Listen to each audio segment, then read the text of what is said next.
इरई नदी का गहरीकरण और सौंदर्यीकरण करना न केवल एक व्यक्ति का काम होकर इसमें शासन प्रशासन समेत सभी लोक प्रतिनिधि, सामाजिक संगठन, नागरिकों का योगदान होना आवश्यक होने का मत राज्य के आदिवासी विकास मंत्री तथा चंद्रपुर जिले के पालक मंत्री डॉक्टर अशोक उइके ने व्यक्त किया। चंद्रपुर शहर के प्रवेश द्वार पर इरई नदी का दर्शन होता है। शहर से 9 किमी यह समांतर नदी एक तरह से चंद्रपुर शहर की नाक है, जिससे वह सुंदर होनी चाहिए। इरई को गहरा और सुंदर बनाना सिर्फ एक व्यक्ति का काम नहीं है, बल्कि इसमें सरकार और प्रशासन समेत सभी जनप्रतिनिधियों, सामाजिक संगठनों और नागरिकों के योगदान की आवश्यकता है। इसीलिए हम जन भागीदारी और सभी के सहयोग से इरई नदी की सूरत बदलने का इरादा रखते हैं। ऐसे विचार राज्य के आदिवासी विकास मंत्री और चंद्रपुर जिले के पालक मंत्री डॉक्टर अशोक उइके ने व्यक्त किए। वे जिला प्रशासन द्वारा इरई नदी गहरीकरण अभियान का शुभारंभ करते हुए बोल रहे थे। इस अवसर पर विधायक सुधीर मुनगंटीवार, विधायक किशोर जोरगेवार, जिलाधिकारी विनय गौड़ा, मुख्य कार्यकारी अधिकारी पुलकित सिंह, मनपा आयुक्त विपिन पालीवाल, अतिरिक्त आयुक्त चंदन पाटिल, उपायुक्त मंगेश खवले, औषधिक बिजली केंद्र के मुख्य अभियंता विजय राठौड़, निवासी उप जिलाधिकारी दगड़ू कुम्हार आदि उपस्थित थे। इस समय पालक मंत्री डॉक्टर अशोक उइके ने कहा कि जिला प्रशासन ने इरई नदी को गहरा करने के कार्य की अच्छी योजना बनाई है। जन भागीदारी से यह गहरीकरण अभियान निश्चित रूप से ही सफल होगा।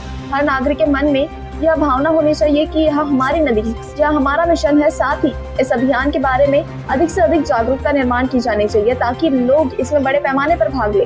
इस नदी को गहरा करने और साफ करने का काम किया जाएगा। यह अभियान आज से शुरू होकर 45 दिनों तक जारी रहेगा। जिला प्रशासन द्वारा प्रत्येक दिन की योजना बनाई गई है। विपक्ष को इरई नदी अभियान में भाग लेना चाहिए। इस अवसर पर पालक मंत्री डॉक्टर अशोक उइके ने मंत्री के रूप में मिलने वाला वेतन व भत्ता ऐसा 5 लाख रुपए का चेक इरई नदी गहरीकरण अभियान के लिए जिलाधिकारी को सौंपा। इस समय विधायक सुधीर मुनगंटीवार ने कहा कि नदी गहरीकरण के लिए विभिन्न स्रोतों से निधि जमा किया जाएगा। हालांकि यह गर्व की बात है कि अधिकारी और कर्मचारी भी अपना वेतन देते हैं और नागरिकों को नदियों के प्रति गंभीर होना चाहिए। मंत्री रहते हुए जल पुरुष जितेंद्र सिंह की मदद से राज्य की 108 नदियों के पुनर्जीवन का कार्य शुरू किया गया था।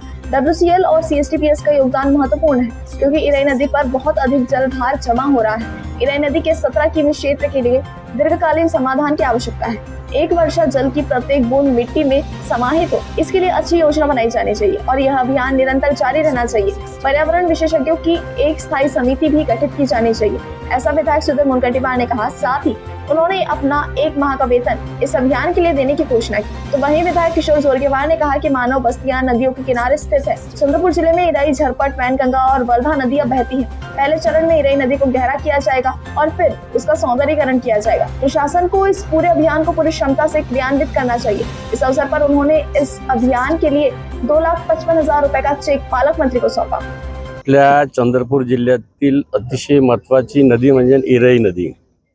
इरई नदीचे खोलीकरण करण्याचा जो अतिशय चांगला अभियान आपण जे राबवत आहोत, अतिशय महत्त्वपूर्ण अभियान आहे। या अभियानाच्या माध्यमातून सर्वांनी याच्यामध्ये सहभाग व्हावा, लोक चळवळी निर्माण झाली पाहिजे, जनजागृती झाली पाहिजे आणि इरई नदीचं खोलीकरण करणं का आवश्यक आहे बा हे सर्वांना समजलं पाहिजे।